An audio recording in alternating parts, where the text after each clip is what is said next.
Good morning students. आज मैं आप लोगों के लिए इंग्लिश ग्रामर पार्ट 4 क्लास की बुक है मेरे पास। इसका टॉपिक लेकर आई हूँ प्रीपोजिशंस। प्रीपोजिशंस बच्चों केवल 4th के लिए ही नहीं बल्कि 1st to 5th सभी क्लासेस के लिए इम्पोर्टेंट टॉपिक है। ठीक है, आइए प्रीपोजिशंस के बारे में पढ़ते हैं।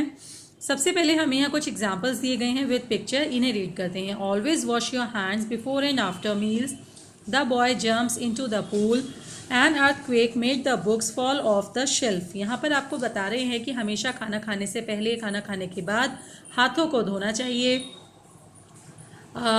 बच्चा पूल में कूदता है, भूकंप के कारण अलमारी में से, शेल्फ में से बुक्स गिर गई। ठीक है, आप देखेंगे इन तीनों सेंटेंसेस में कुछ ये हाईलाइटेड वर्ड्स हैं, of, into, before and after वगैरह। ठीक है, ये हाईलाइटेड वर्ड्स आपको क्या बताने के लिए हाईलाइट किए गए हैं, आइए ये जानते हैं। The words before, after, into and of is in the above sentences tell us how different things in the pictures are connected with each other. ये highlighted words पिक्चर में इन चीज़ों का आपस में कनेक्शन बता रहे हैं। ठीक है, इन चीज़ों का आपस में कनेक्शन बता रहे हैं, यानी जो भी नाउन, प्रोनाउन या जो भी आर्टिकल्स आप देख रहे हैं उनको कनेक्ट करने वाले जो वर्ड्स हैं उन्हें हम प्रीपोजिशंस कहते हैं।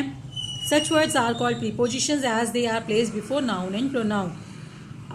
कनेक्शन बताने वाले इन वर्ड्स को हम प्रीपोजिशन कहते हैं। क्यों? क्योंकि ये हमेशा नाउन और प्रोनाउन से के प्री में पोस्ट होते हैं, यानी उनके पहले इनकी पोजीशन होती है, स्थिति होती है। नाउन और प्रोनाउन के पहले यूज़ किए जाते हैं। ठीक है, कुछ और एग्जाम्पल्स के थ्रू समझते हैं। Who is hiding behind the door? दरवाजे के पीछे कौन छिप रहा है? You can sit on the chair beside her. तुम उसके पास वाली कुर्सी पर बैठ जाओ। तो बच्चों, उम्मीद करती हूँ आपको प्रीपोजिशन समझ में आया होगा। अगर आपको समझ में आया है तो आइए ये एक एक्टिविटी मैंने फिल की है, इसके द्वारा और समझ लेते हैं। ओके, यहाँ कह रहे हैं बीच में कुछ कनेक्शन बताने वाले वर्ड्स फिल कीजिए, यानी प्रीपोजिशंस फिल कीजिए ताकि हमारा सेंटेंस कंप्लीट हो जाए। Are you happy? Your marks. तो यहाँ इन दोनों चीज़ों के बीच को कनेक्ट करने के लिए मैंने लिखा है with. Are you happy with your marks? क्या तुम अपने मार्क्स से खुश हो? My bicycle is similar then Tina's. मेरी बाइसिकल टीना की बाइसिकल के सिमिलर है, यानी समान है। I am very excited to the track. मैं ट्रैक पर जाने के लिए बहुत उत्साहित हूँ।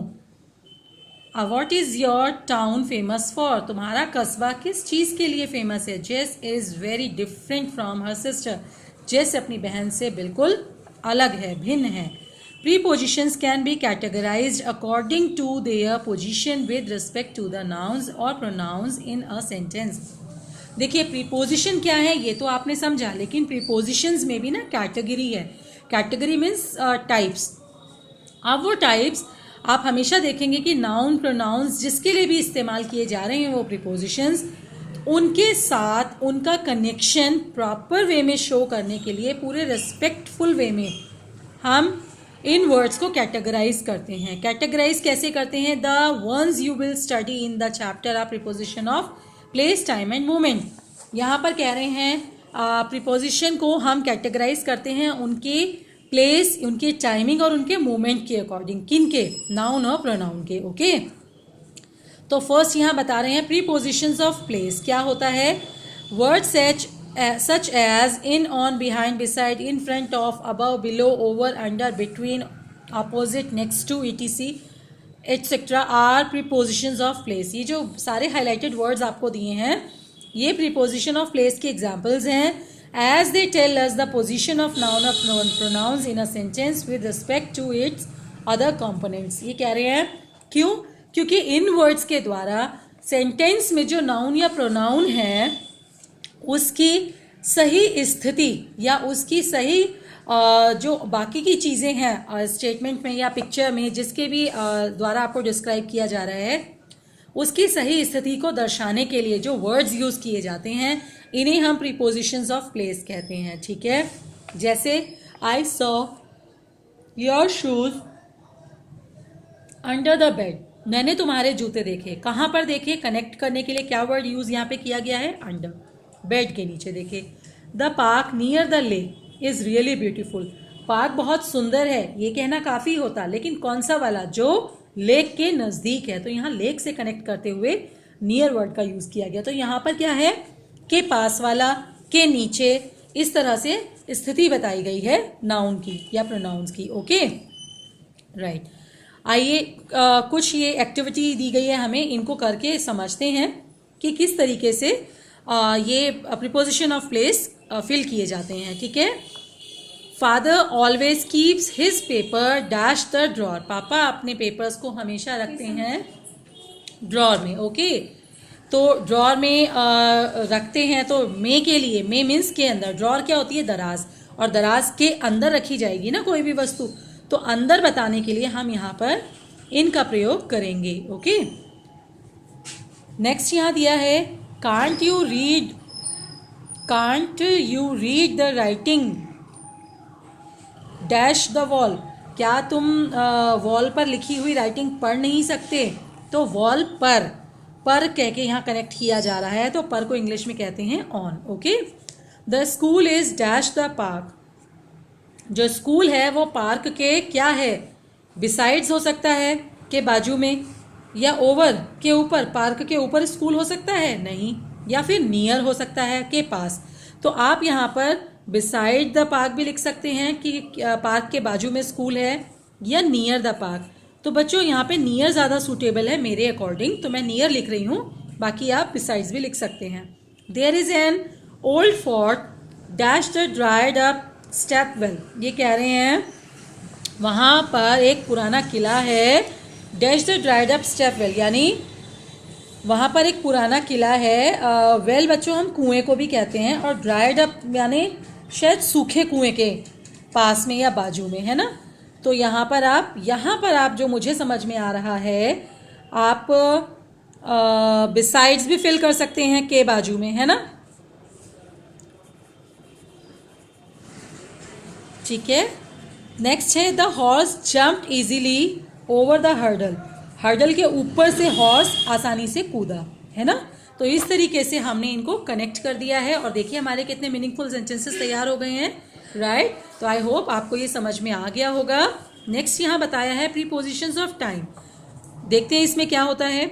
Words such as in, on, and, in, on, at, by, before, after, during, etc are preposition of time. देखिए ऐसे वर्ड्स जो कनेक्शन शो करते के समय हमें सही समय के बारे में बताएं, है ना, सही टाइम की बारे में बताएं, तो ऐसे कनेक्टिव वर्ड्स जो होते हैं उन्हें हम कहते हैं प्रीपोजिशन ऑफ टाइम, यानी जिससे हमें समय का अनुमान लग रहा हो। देखिए समय से मेरा मतलब ये नहीं है आज की डेट में आज रात के ठीक इतने बजे, नहीं, माने कोई भी एक लमसम आइडिया हमें मिल रहा हो कि 10:30 बजे शाम को, या अगस्त के महीने में, या संडे पिछले हफ्ते, इस तरीके से जो भी हमें एक अनुमान मिल रहा हो समय का। ठीक है, तो समय को शो करने वाले जो शब्द होते हैं वो होते हैं यहाँ पर प्रीपोजिशंस ऑफ टाइम। जैसे कि एग्जाम्पल में भी दिया गया है, the last train leaves at 10:30 PM। आखिरी ट्रेन जो है वो 10:30 बजे पर छूटेगी। My birthday is in the month of August. मेरा बर्थडे अगस्त के महीने में आएगा या आता है ना। तो यहाँ पर आपको बताया प्रीपोजिशन ऑफ टाइम, यहाँ पर कह रहे हैं in, on, at. Mainly preposition of time बताने के लिए इन वर्ड्स का यूज़ होता है, और ये किस तरह का टाइम पीरियड आपको बताते हैं। इनका यूज़ हम करते हैं जब हमें यूज टू शो बता रहे हैं, यहाँ पे मतलब ये दिखाना हो लॉन्गर पीरियड ऑफ टाइम, जब हमें लंबा समय बताना हो, जैसे हफ्तों की, महीनों की, या सालों की बात हो, या फिर टाइम ऑफ द डे कि हम सुबह या शाम की बात करें। तो इसमें क्या होता है, एग्जैक्टली o'clock निर्धारित नहीं होते, है ना, फिक्स नहीं होते। ठीक है, तो वहाँ पर क्या है, हम इनका यूज़ करते हैं। ऑन का यूज़ मोस्टली किया जाता है जब डेट्स के बारे में बात की जाए, यानी हम डेट बताएं कि 5 सितंबर को टीचर डे होता है, या 1947 में 15 अगस्त 1947 में देश को आज़ादी मिली, है ना। तो जब हम एग्जैक्ट डेट्स की बात करेंगे तो हम ऑन का यूज़ करते हैं। और एट का प्रयोग होता है a specific point in time, यानी जब हमें एक विशेष समय की तरफ संकेत करना हो, बताया जा रहा हो, जैसे कि 15 अगस्त 1947 की आधी रात को, मिडनाइट। ठीक है, तो आधी रात का समय आप कह सकते हैं 12 बजे का समय, राइट। तो स्पेसिफिक टाइम जब हमें बताया जाएगा तो एट का यूज़ होगा, डेट्स के बारे में बात होगी तो ऑन का यूज़ होगा। और जब एक लमसम अनुमान हमें दिया जाता है टाइम का, जैसे कि हफ्तों की बात है, महीनों की, सालों की, या सुबह या शाम की, वहाँ पर हम इन का यूज़ करते हैं। ठीक है बच्चों, तो आप अगर आपको ये समझ में आ गया, क्योंकि ये तो बहुत ही क्लियर है आपको, है ना, तो आप ये वाला एक पोर्शन जो है ये आप खुद से सॉल्व करेंगे। मैं देखूंगी कि कितने बच्चों को अच्छे से समझ में आया। ओके, मैं भी सॉल्व करके इसका पिक आपसे शेयर कर दूंगी, राइट, आप लोग मैच कर लेना। नेक्स्ट बताया है प्रीपोजिशंस ऑफ मूवमेंट, यानी गतिविधि बताने वाला जो वर्ड होंगे। Words such as across, down, into, off, out of, through, to, for, from, towards etcetera are preposition of movement. जब भी कोई नाउन या प्रोनाउन के मूवमेंट के बारे में हमें शो करेंगे वर्ड्स, तो वो होंगे प्रीपोजिशन ऑफ मूवमेंट। ओके, जैसे कि the monkey left onto the ramp, the flight to Rome is on time, या the flight from Rome is on time. ठीक है, तो इस तरीके से जो मूवमेंट हमें पता चलता है नाउन और प्रोनाउन का, वो प्रीपोजिशन ऑफ मूवमेंट कहलाते हैं। ठीक है, मूवमेंट बताने वाले वर्ड्स, राइट। आइए एक एक्टिविटी यहाँ दी गई है, इसको फिल करके और अच्छे से समझते हैं। यहाँ कह रहे हैं fill in the blanks with the correct preposition of movement from the box. ये कह रहे हैं बॉक्स में आपको हेल्प के लिए वर्ड्स दिए गए हैं।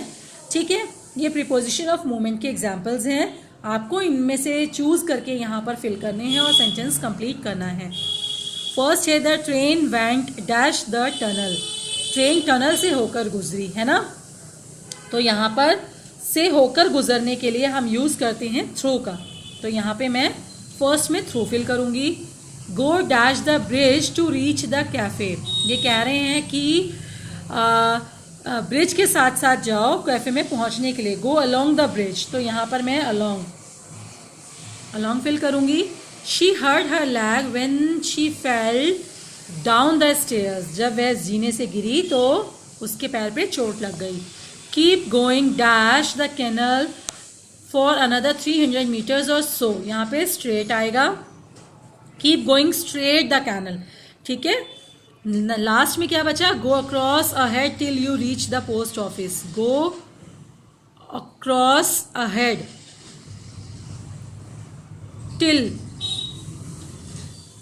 ओके, यहाँ पे मैं थोड़ा सा चेंज कर रही हूँ बच्चों, यहाँ पर जो मुझे समझ में आ रहा है यहाँ पे हम अलोंग फिल कर सकते हैं और यहाँ पे गो अक्रॉस द ब्रिज।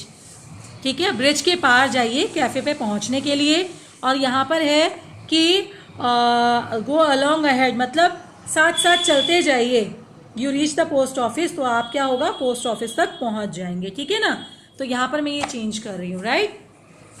तो ये इस तरीके से हम प्रीपोजिशन ऑफ मूवमेंट फिल कर सकते हैं। ठीक है, इसके साथ ही आपका ये चैप्टर फिनिश हो गया है।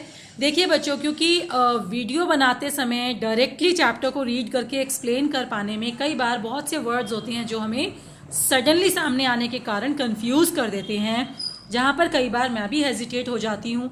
ठीक है ना, क्योंकि लाइव आप लोगों को पढ़ाना और इस तरह से वीडियोस के माध्यम से पढ़ाना, दोनों में बहुत ही ज़्यादा अंतर है बच्चों। ठीक है, तो मैं आप लोगों से रिक्वेस्ट करती हूँ कि जो भी मेरे से छोटी मोटी मिस्टेक्स हो जाती होंगी आप प्लीज़ उन्हें इग्नोर कीजिएगा, और अगर आपके कोई सुझाव है मेरे लिए तो प्लीज़ मुझे वो सुझाव, जो मेरे बच्चे हैं जिनके पास मेरा कॉन्टैक्ट नंबर है, मुझे व्हाट्सएप के थ्रू बता सकते हैं।